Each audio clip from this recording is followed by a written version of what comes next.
다음으로 할 얘기는 이제 기관 투자자에 대한 얘기인데, 사실, 이 기관 투자자가 하는 역할 중에, 지난 시간에 이제 작전주 2에서 배운 그 디지털 시그널이라는 부분이 있잖아요. 아까 이 KM처럼.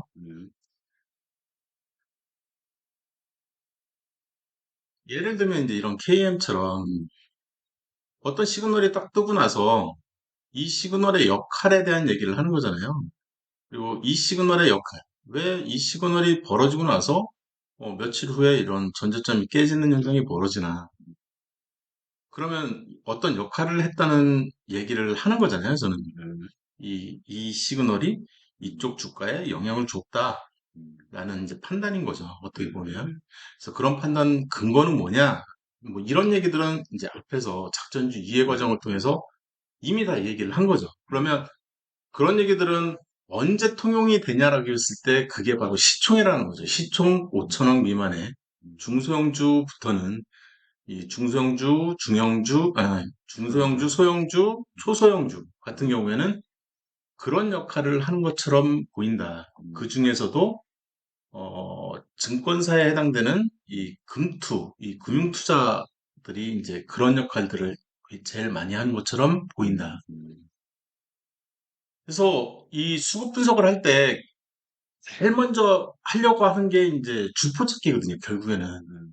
주포가 외국인이냐, 기관이냐, 개인이냐, 이거를 제일 먼저 찾아야 되는 거고요. 이 소형주가 중형주가 되는 과정, 또는 중형주가 대형주가 되는 과정, 이렇게 점프업 하는 과정에서 가장 큰 역할을 하는 거는 기관처럼 보인다. 결론부터 얘기하면. 그런 현상들이 이제 곳곳에서 발견이 됐기 때문에 이제 이런 말씀을 드리는 거고요. 아니면 이 기관과 외국인의 쌍끌이가 벌어졌기 때문에 그런 종목은 이제 급등해버리죠, 이제. 뭐 한 3개월에 뭐 거의 한 4배 이렇게 막 날아가 버린다든지 그런 일들이 시장에서 이제 종종 벌어진다는 거죠. 그런 종목들은 거의 초고속 성장주인 경우가 거의 대다수였더라. 결론부터 얘기하면. 예, 기본적 분석하고도 연동이 되는 부분이고요. 그래서 내가 중형주 이상을 분석을 할 때는 중형주면 시총 5천억 기준이고요. 5천억 이상을 내가 분석을 한다 그러면 기관하고 외국인의 보유 수량이 굉장히 중요한 거예요. 그 중에 기관이 주포일 수도 있고 외국인이 주포일 수도 있는데 우리나라 같은 경우에는 당연히 한국 기관들이 기관이 굉장히 많기 때문에 이 한국의 기관들이 주포인 경우가 제일 많더라. 한국인 이 기관들이 한국의 기관들이 외국 기관들보다는 한국 기관들이 주포인 경우가 그러니까 주가에 영향을 미치는 예. 그래서 주가와 연동이 제일 잘 되는 주포를 잘 모르겠다 그러면 기관의 보유 수량을 보면 5천억 이상의 이제 종목들인 거죠. 그래서 SK 케미칼이 시총이 한 2조 정도 되니까 이런 종목들도 마찬가지였다는 거죠. 그래서 어제 종가 기준에 이제 2조 5천, 2조가 넘는 종목이니까 거의 한 중대형주, 대형주 정도 되는 거란 말이에요. 그러면 지금 기관이 굉장히 중요한 역할을 한다라고 했잖아요. 근데 지금 11만 원에서 한 13만 원 정도면은 한 1, 20%? 한 20% 정도 올랐다가 다시 떨어졌다가, 그죠? 그리고 다시 이제 이렇게 하고 있는데 아니, 기관들이 이렇게 이 순매수를 하고 있으면 이 종목은 향후에 오를 확률이 훨씬 높다는 거죠. 이해되셨죠? 네. 지금 그런 얘기들을 하려고 하는 거고요. 그리고 진짜 이 기관이 이 주가에 영향을 더 많이 미쳤는지 여기는 이제 폭락 구간인데 이 폭락 구간 같은 경우에는 여기죠. 이게 폭락 구간 같은 경우에는 이 쌍매도를 했기 때문에 이제 폭락이 됐나 보다 이런 생각을 할 수가 있어요. 근데 여기 무상증자를 하고 나서 보니까 이, 좀 약간 왜곡된 것처럼 느껴지잖아요. 그러면 진짜 왜곡된 건지 아닌지는 이 보유 수량이 아니라 보유 비중을 가지고 이제 보라고 했잖아요. 보유 비중을 가지고 이렇게 보면 여기서는 이 점프업 한 것처럼 느껴지는데 여기서는 점프업이 없잖아요. 예, 그러면 여기서는 이제 뭔가 왜곡 현상이 벌어진 거잖아요. 음, 근데 이것도 이상한 게 이제 기관도 같이 왜곡 현상이 벌어졌어야 되는데 음, 여기 없어서 음, 혹시나 싶어가지고 봤던 거고요. 여기는. 음, 근데 물량을 봐서는 물량 자체가 기관 물량이 너무 적네요. 음, 그래서 이게 눈에 안 띄는 걸 수도 있고요.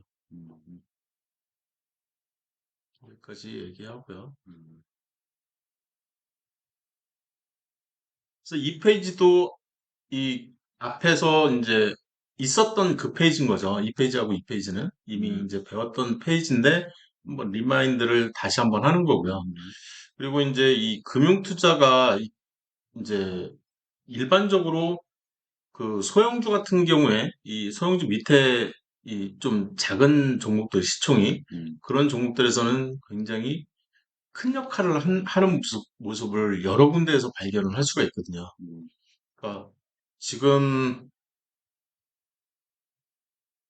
어, 예로 들 만한 종목들, 음, 예로 들 만한 종목들이 어, 한때 이제 그 사무개발이라든지 이런 종목들 이런 종목들도 보면 이렇게 디지털 시그널처럼 보이는 게 음, 이렇게 되게 눈에 많이 띄거든요. 음, 그러면 사실 이 기관이 잔뜩 파는 것처럼 느껴지는데 여기가 저점이란 말이에요, 지금. 그죠? 그리고 나서 이제 올랐잖아요, 오히려. 음, 근데 이 오르는 구간에서는 이 아무런 매매가 없어요. 보면은. 음, 그러니까 이 신호를 주는 역할밖에는 안 한다. 음, 시총이 이 작은 이 지금 1,000억 정도밖에 안 되니까 얘는 음, 소형주잖아요, 그냥. 소형주 같은 경우에서는 얘가 막 사고 팔고 하는 게 이 주가에 이 영향을 거의 안 주는데, 내가 어떤 특정 부분을 또 봤을 때 매매 흔적은 있는 거죠. 여기서도 보면, 이렇게 보시면, 매매 흔적은 있어요. 음, 매매 흔적은 있다고요, 이렇게. 그리고 여기서도 이렇게 신호를 뭔가 주는 흔적이 보이잖아요. 그러니까 저점에서 뭔가 또 신호를 또 주고, 그러면 또 이 주가가 어떤 방향으로 또 흘러가고, 이런 현상들은 볼 수가 있다라는 거예요. 그러면 이런 것들은 별도로, 따로 또 이제 떼내가지고 분석을 한번 해볼 필요는 있었던 거죠. 음, 그래서 기관의 디지털 시그널을, 이거는 직전주다. 음, 네, 이런 게 주가에 영향을 주면 안 되는데 사실 주가에 실질적으로 영향을 주고 있으니 뭔가 의미가 있지 않겠냐. 음, 특히 사람 분석을 하는 게 작전주잖아요. 그래서 그런 관점에서 접근하는 게 맞겠다. 음, 그런 얘기들을 이전 시간에 했던 거죠. 음, 네, 기관 보유 수량도 이 외국인 보유 수량과 마찬가지로 이쪽에 이제 치고 나면 똑같이 뜨게 되는 거죠. 음, 마찬가지로 MTS도 동일하게 설정하는 모습을 보고 그다음에 디스플레이도 클릭만 하면 되는 거죠. 음, 증권통도 똑같이 기회 차트 설정 들어가면 이제 기관 모습을 볼 수가 있고요. 여기는 그냥 이렇게 술술술 넘어가도 될 것 같아요. 해당하는 부분이니까. 음, 그 다음에 이제 기관의 이 보유 수량 해석은 지금 이제 보유하고 있는 종목들로 위에서 살짝 이제 외국인하고 같이 했으니까 음, 여기도 그냥 넘어갈게요.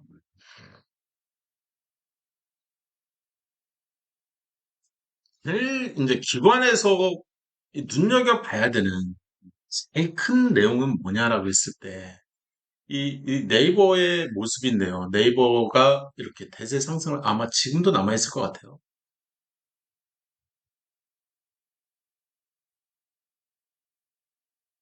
네이버가, 여기는 외국인이고, 기관을 먼저 볼게요. 살짝 남아있긴 하네요. 여기 보면, 여기서부터 여기까지잖아요. 여기서부터 여기까지. 그러면 여기서부터 여기까지인 거잖아요. 여기까지. 여기서 이렇게 여기까지 이렇게 대세 상승한 이 부분이죠. 음, 외인은 잔뜩 팔았는데 기관은 샀는데 이 주가가 오르는 현상을 봤을 때 주가가 지금 한 15만 원 선에서 한 30만 원 선까지 지금 오른 모습을 볼 수가 있잖아요. 배로, 음, 두 배로 이렇게 오른 모습. 이런 모습을 봐서는 주포가 기관이었던 거죠. 음, 그리고 나서 매도를 하고 있는 거잖아요. 여기서부터는 음, 이렇게 매도를 하고 있는 거잖아요. 음, 2차 여기는 이제 2차라는 표현을 쓸 수가 있는데 여기서부터 여기까지인 거죠. 음, 이렇게 외인이 이제 순매수를 딱 했을 때 이 주가가 추가 상승을 그냥 해버렸잖아요. 음, 이쪽은. 음, 그러니까 여기까지는 기관이 주포인 거죠. 기관이 주포인 거고 여기서부터는 외인이 주포인 거죠. 음, 그리고 나서 지금 쌍매도를 하고 있는 구간에서는 음, 지금 이 주가가 폭락하고 있는 거죠. 음, 그래서 1차 대세 상승, 1차 여기가 이제 전고점을 깨고 이 올라가는 시점인 거잖아요. 이렇게. 음, 이런 대세 상승, 1차 대세 상승을 만드는 거는 기관을 보는 게 맞다. 음, 얘만 그런 게 아니라 네이버만 그런 게 아니라 전 종목 다 얘기를 하는 거예요. 음, 예. 소형주도 마찬가지고 중형주도 마찬가지고 대형주도 마찬가지고 대형주의 1차 대세 상승 또는 이 소형주의 1차 대세 상승 그러면 소형주는 당연히 중형주가 되겠죠. 음, 중형주는 당연히 대형주가 되는 거고. 음, 그래서 이런 점프업은 1차 점프업은 기관을 보셔야 된다는 거예요. 예. 그런 모습들을 이제 이 종목 저 종목 막 계속 분석을 하시다 보면 이 현상을 발견을 할 수가 있어요. 음, 물론 여기서 이 1차 대세 상승을 할 때 이 부분에서 쌍크리가 이렇게 나오는 경우도 되게 많아요. 음, 그러면 여기서부터 여기까지죠. 음, 여기까지 그냥 쌍크리가 일어나 버려요. 음, 여기서부터 여기까지 이렇게 쌍크리가 쭉 얘도 이제 같이 쌍크리가 돼버리고 음, 얘도 이제 같이 쌍크리가 돼버리고 음, 이런 모습도 볼 수가 있고요. 음, 근데 어찌됐든 기관은 예, 초창기부터 관여를 한다는 거죠. 초창기부터. 음, 그래서 기관의 심리적 분석을 할 때는 1차 대세 상승은 항상 1차 대세 상승이라는 표현을 썼어요. 그래서 음, 1차 대세 상승 이거를 이끄는 거는 기관이 한다는 거죠. 기관이. 음, 이게 중요한 내용. 왜냐하면 2차 대세 상승은 있을 수도 있고 없을 수도 있거든요. 음, 1차 상승에서 끝나는 경우도 되게 많아요. 그래서 중형주까지만 갔다가 그냥 음, 다시 이제 소형주로 바뀌는. 음, 그러니까 기관이 장난질 친 거죠. 어떻게 보면. 그래서 이제 개인한테 떠넘기고 그 물량을 이제 개인이 받으면 바로 이제 기원은 사라지는. 음, 그래서 또 이 디지털 시그널이, 아니, 아날로그 시그널이 음, 이제 디지털 시그널로 바뀌는 모습을 또 볼 수가 있고요. 음, 이해되셨죠? 네, 음, 그거는 이쪽 소형주와 중형주 사이에서 이제 그런 일이 음, 벌어지는 거죠.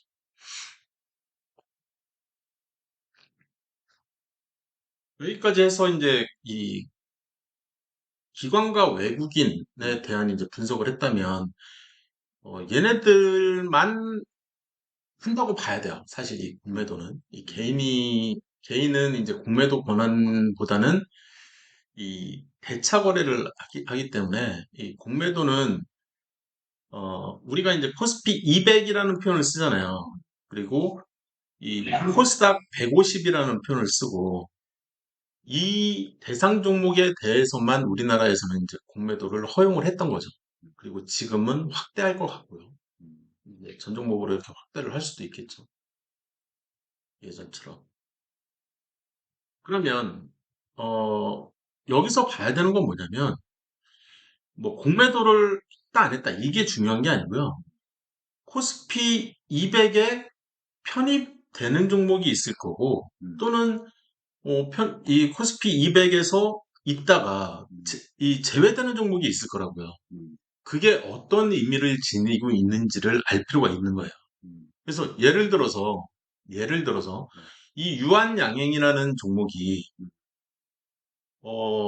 코스피 200에 있다가 음, 사라졌어요. 음, 사라지게 되면 어떤 현상이 벌어질 것 같냐라고 했을 때 코스피 200에 해당되는 종목들만 위한 펀드가 있는 거죠. 예. 그 자금이 음, 없어지게 되는 현상이 벌어지는 거죠. 네, 그러면 자금이 빠져나가는 거잖아요. 어찌됐든. 네, 투자 자금이. 네, 투자할 수도 있었던 자금이 빠져나가는 역할을 하는 거기 때문에 음, 제외되는 종목에 투자한다는 거는 자살행위라고요. 당연한 거죠. 어떻게 보면. 음, 이런 생각으로 접근을 하는 게 맞다는 거예요. 그러니까 공매도 대상 종목이냐 아니냐 이런 관점에서 이렇게 바라보는 것보다는 음, 그냥 공매도 할 수도 있어. 근데 그 세력이 먼저 들어와야 될 거 아니에요. 그때는 언제부터 들어와? 라고 했을 때 이 편입이 되면 들어오는 거잖아요. 음, 자금이. 그리고 투자할 수 있는 펀드들이 굉장히 많아지는 거죠. 이 종목의 비중을 높여야 되는 거거든요. 그러니까 일례로 이제 예를 들어서 연기금이다. 그러면 코스피 200 종목은 200 종목을 다 들고는 있어야 돼요. 어찌됐든. 음, 무조건. 뭐 법적으로 해야 되는 거예요. 얘네 이제 자체적인 그 룰? 자체 룰인 거죠. 어떻게 보면. 룰이라고 보셔야죠. 음, 그래서 대세 상승을 이끌 수밖에 없는 거예요. 음, 자금이 대량 자금이 쭉 하고 들어와 버리니까. 물론 이제 그 전에 이미 사서 들고 있긴 하지만 이 코스닥 150도 그런 관점에서 볼 필요가 있다. 음, 공매도보다도 어떻게 보면 더 중요한 얘기가 될 수도 있어요. 음, 우리 일반 개인이나 그냥 이 조그마한 금투에서 이렇게 투자하는 정도의 그런 자금이 아니에요. 음, 그거에 수백 배가 넘는 자금이 이제 음, 관심을 보이는 거거든요. 음, 이런 종목들에. 음, 그러면 당연히 기존에는 관심 없었던 종목들인데 이제 관심이 생기는 거죠. 음, 그러면 이런 내용들은 좀 더 깊이 있게 막 공부하고 싶어지잖아요. 뭘 보고 할 수 있어, 이런 거를? 어디에서 어떻게 할 수 있어? 음, 그런 것들은 이제 뒤에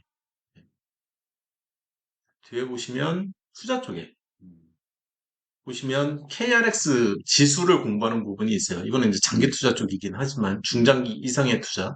음, 그래서 매달 또는 이렇게 3개월에 한 번씩 이 지수 편입을 하고 지수 편입 대상 종목에서 사라지고 막 이런 역할을 하는 게 이 음, 한국거래소에서 하는 역할이기 때문에 이 한국거래소에서 이제 발표를 막 계속 하는 거죠. 그럼 이제 그쪽에서 보면 이제 나오는 거죠. 그리고 이쪽에서 뭐 K 뉴딜 지수라든지 뭐 이런 것들을 발표를 할 때 이 안에 있는 이 데이터를 까보면 나오는 거죠. 2차 전지에 해당되는 종목은 뭐야? 라고 했을 때 음,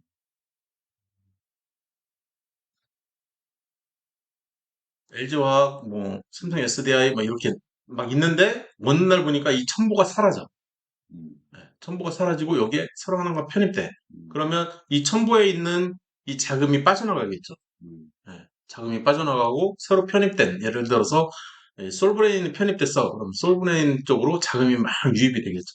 음, 예를 들면. 음, 그래서 이것도 데이터가 지금 2021년 4월 데이터니까 어, LNF나 솔브레인 첨보 중에 하나 보면 될 거거든요.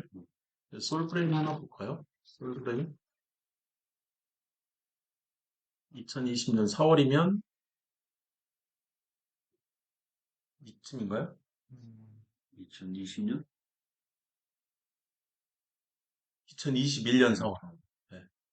2021년 4월에 이 첨보가 4월이면 이쪽이잖아요. 이쪽. 여기잖아요. 여기. 음, 여기잖아요. 음, 그러면 이때 외인이 이렇게 관심을 갖는다는 표현을 쓰잖아요. 이렇게. 음, 그러니까 전 세계에 있는 이 전 세계적으로 이제 별로 관심이 없었어. 음, 솔브레인 예를 들면 음, 관심이 없었는데 관심을 갖는 거죠. 음, 그리고 이제 2차 대세 상승을 이끌어야 되는데 이끌지는 못했네요. 그죠? 1차 대세 상승은 기관이 주도를 했었고요. 음, 이미. 그러면 이 왼쪽에서 그러니까 그럴 가능성이 있는 거죠. 이 왼쪽에서 이미 음, 발표가 났을 가능성이 있는 거예요. 이 솔브레인은 이 음, 왼쪽에서. 그래서 이렇게 대세 상승을 이끈다는 표현을 했잖아요. 그러면은 지금 20만 원에서 지금 한 40만 원 근처까지 갔으니까 한 약 두 배 정도 오른 거잖아요. 이렇게. 이 대세 상승을 이끄는 거는 음, 당연히 1차 대세 상승은 기관 쪽에서. 음, 그리고 나서 2차 대세 상승은 이제 이 외국인이 주도를 하려고 했는데 못한 거죠. 음, 예를 들면. 음, 그리고 아까 한 종목을 더 보면 LNF 있잖아요. LNF. 얘죠. 여기 보면 얘도 마찬가지로 2021년 4월 이쪽이잖아요. 이쪽. 여기죠. 여기. 여기죠. 근데 보면 여기서부터 여기까지의 이 대세 상승은 이 순매수잖아요. 기관. 그죠? 그다음에 여기서부터 여기까지의 이 대세 상승은 이 외국인이잖아요. 외국인. 그래서 여기서 이렇게 딱 잘라서 보면 12,000원부터 시작해가지고 10만 원이니까 거의 뭐 10배네요. 이것만 해도. 근데 10배에서 순배가 가는 거잖아요. 이렇게. 2배 더 오르게 하는 그런 역할. 음, 얘도 똑같이 기관은 순매도를 하고 있지만 여기서부터 이렇게 갈리는 거죠. 주포가 갈린다고요. 그러니까 주포는 항상 같은 세력이지는 않다라는 얘기를 하고 싶은 거예요. 음, 기관이 주포일 수도 있고 외인이 주포일 수도 있고 음, 네, 계속 바뀌는 거죠. 근데 어찌됐든 이 테마로 형성이 딱 돼버리면 음, 이거는 국가 테마거든요. 국가 정책 테마거든요. 그래서 2차 전지 테마인 거죠, 그냥. 음, 국가에서 인정한 테마. 음, 그러면 당연히 여기에 이제 편입된 시가총액이 작은 회사들, 지금 제가 지금 작은 회사들을 위주로 보고 있잖아요. 음, 이 작은 회사들은 이런 영향을 받을 수밖에 없는 거예요. 음, 이해되셨죠? 네, 왜냐하면 기존에는 관심이 없다가 점점 관심을 갖게 되니까 이런 현상이 벌어지는 거죠. 물론 여기에서 얘기를 안 한 거는 재물을 얘기를 안 했어요. 음, 지금 보시면 이 매출 뛰는 걸 보시면 여기 뭐 보일락 말랑 하다가 지금 5를 찍고 있거든요. 음, 5배를 찍었잖아요, 지금. 네, 그러면서 이제 이익도 이제 나고 있고 음, 지금 이거는 지금 얘기를 안 한 거죠. 음, 기본적 분석은 완전 기본 중에 기본이에요. 무조건 해야 되는 거죠. 그 위에 심리적 분석과 기술적 분석을 얹어서 추가 분석을 하는 뿐이라는 얘기를 하고 싶은 거고, 지금 여기에서 얘기를 하는 거는 심리적 분석만 얘기를 하는 거기 때문에, 음, 이제 기본적 분석은 이제 당연히 이제 음, 이 밑바탕에 깔려 있는 거고, 거기에 이제 심리적 분석에 해당되는 이제 테마와 이 세력을 집어넣는 거죠. 그런 얘기들이 있는 겁니다. 그래서, 음,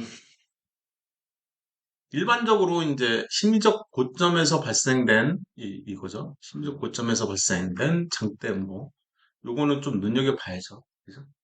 이게 보이는 순간 도망가야 되는 거예요. 음, 주가 이 이상 이 뒤차트는 사실 음, 더 이상 볼 필요도 없는 거죠. 음, 이런 게 보이는 순간 그거는 개파락인데 여기까지 얘기하고요. 개인은 라이트하게 그냥 지나갈게요.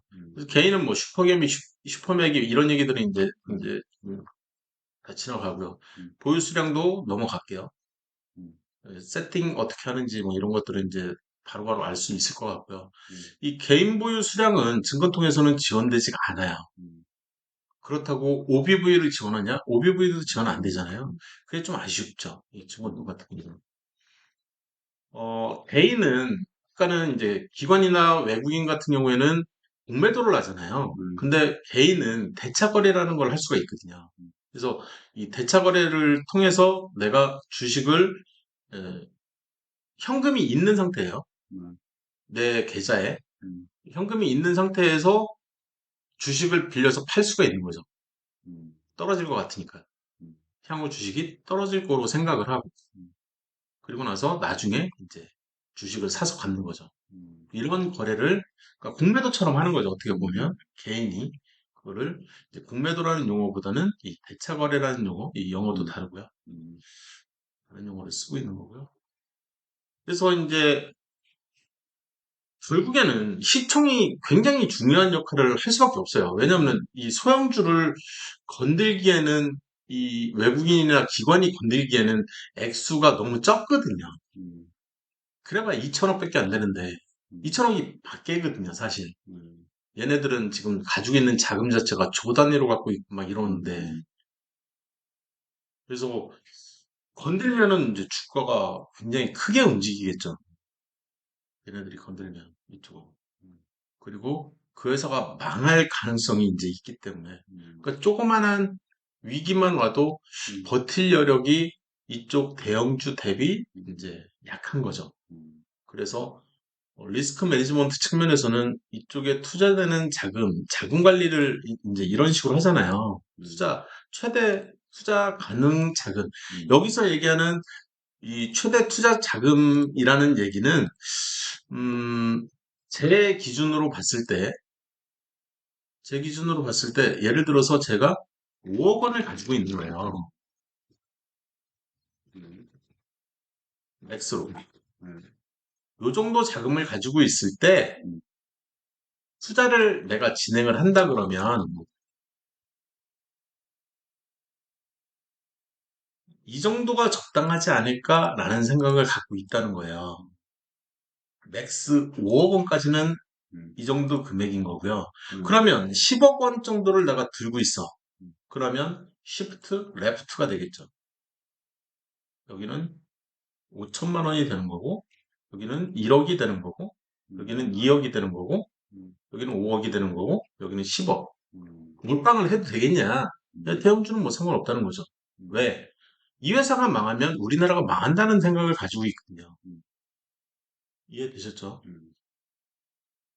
삼성 바이오로직스, 뭐 예를 들면, 음. 이런 회사를 내가 5억을 못 집어넣어? 10억을 못 집어넣어? 내가 10억이 있는데? 음. 10억까지 물타기해도 상관없다는 거죠. 음. 결국에는 오를 수밖에 없다. 음. 언젠가는.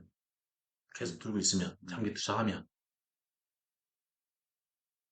그래서 해도 된다는 얘기를 하는 거고요. 예를 들어서 적자가 막 지속되고 있어. 그러면 당연히 이제 이 주가도 빠지면서 음. 대형주가 중대형주로 바뀌겠죠. 음. 그러면서 이제 더 이상 투자하지 말라고 이제 신호를 막 보내는 거죠. 네. 이해되셨죠? 네. 네. 여기까지 해서 음. 일단 세력 얘기들은 얼추 이렇게 맛배기는 다 이렇게 본 거예요. 음. 여기까지 혹시 질문 있을까요? 없습니다. 이 개인은 지금 굉장히 라이트하게 하고 지나갔는데 설명 자체를 굉장히 이렇게 조금만 했잖아요. 네. 왜냐하면 시총이 중형주, 맥스 중형주까지인 거죠. 음. 예, 그리고 이제 소형주가 거의 대상이고 2천억에서 뭐 1천억 뭐 네. 그 정도.